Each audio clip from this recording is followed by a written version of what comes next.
Antibiotics do not work the way we want them to. Antibiotics kill all of the bacteria in our body, and this includes the good bacteria in our body that are essential to our immune and digestive system, and whose death has been associated with neural disorders such as Alzheimer's. Antibiotics also kills the bad bacteria in our bodies, who are becoming increasingly resistant the more we use antibiotics.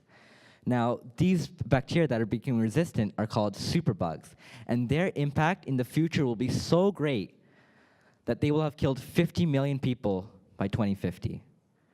And we will have spent $66 trillion trying to solve this problem. Now, I thought this is not the best way. There has to be a better way to solve simple bacterial infections.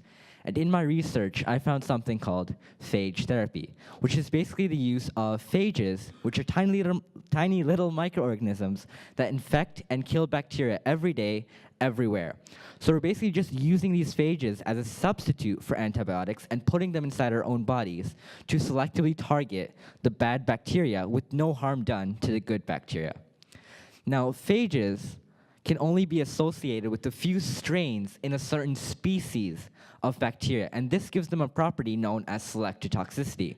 And as I said before, this would allow them to target the bad bacteria with absolutely no harm done to the good bacteria. Think about this. Now, you can compare this as antibiotics is like a bomb. It kills all of the bacteria in the vicinity, while phages are like a sniper. They will only target one bacteria with no harm done to the other. Now, the way in which these phages kill off bacteria is a little bit different. The first step is attachment. And in this step, what happens is that the phage, through the protein tail receptors, which are like the tiny little spider legs you see at the bottom of the phage, attach to the bacterial host cell wall receptors. And in the second step of replication, what happens is that the phage genome then inserts itself through the shaft into the host cell. And the phage genome then treats the host as a factory with the purpose of replicating and creating as many phage genomes as possible. And in the last step of replication, the capsid proteins are formed, which are like the little head things you see at the top of the phage that encapsulate the recently replicated phage genomes. Now, in the last step of this process, lysis, what happens is that the cell literally explodes or ruptures, or like the scientific name, lysis, because of how many phages were produced inside of the phage. Now, another advantage that phages have over antibiotics is that if bacteria develop resistance against antibiotics like they are right now, then scientists have to do the legwork and try to find new antibacterial compounds, invest time and money and effort. But if bacteria develop resistance against phages, like they did with CRISPR, then phages will develop resistance automatically through evolution, like they did with anti-CRISPR. Now, I'd like to segue into a bit of a story, a bit of an opportunity I had recently.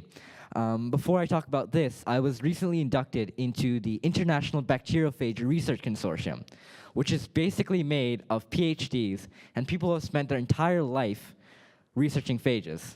And then there's me. Hi. So this is Greg. He's the CEO of Adaptive Phage Therapeutics. And I saw their company on LinkedIn, and I didn't really know what they did. So I thought, hey, I'm in phage therapy. I should probably know what they do, right? So I researched a bit, and they were doing some pretty sick stuff with phage therapy. So I reached out to Greg on LinkedIn and said, hey, I'm a 15-year-old interested in bacteriophages and phage therapy. Would you be willing to get into a call with me? And he messages me back like 15 minutes later and says, yeah, I'd love to get into a call with you. Now, keep in mind, this is the CEO of Adaptive Phage Therapeutics, and he says, are you available tomorrow? I'm like, heck yeah, I'm available tomorrow. I go to school the next day, don't pay attention to anything, race back home, and I reread all of my phage therapy research papers because I want to seem as knowledgeable as possible, right? He's the CEO. So we get into a call, we talk for about an hour, and during this time, he tells me an interesting story about Tom and Stephanie. So they were husband and wife traveling to Egypt, and unfortunately during Tom's time there, he was infected with Abomani, which is a superbug. And he was transported to a hospital, and the doctors did what any doctor would do. They gave him a course of antibiotics for about 2 months. For 2 months, he had antibiotics. He fell into a coma, he had antibiotics. Now, Stephanie, his wife, she'd actually heard about some obscure thing called phage therapy, and she got the necessary approval to give Tom a course of phage therapy. And within a matter of days, he was out of the coma, no trace of apomani. And the doctors were amazed. This was a miracle. A simple bacterial infection was cured, and they were amazed. This was a miracle to them. Think about that.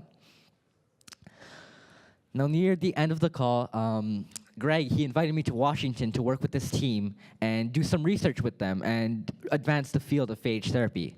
But the real hope of this research is that we can make stories like Tom the norm and not the miracle. Thank you.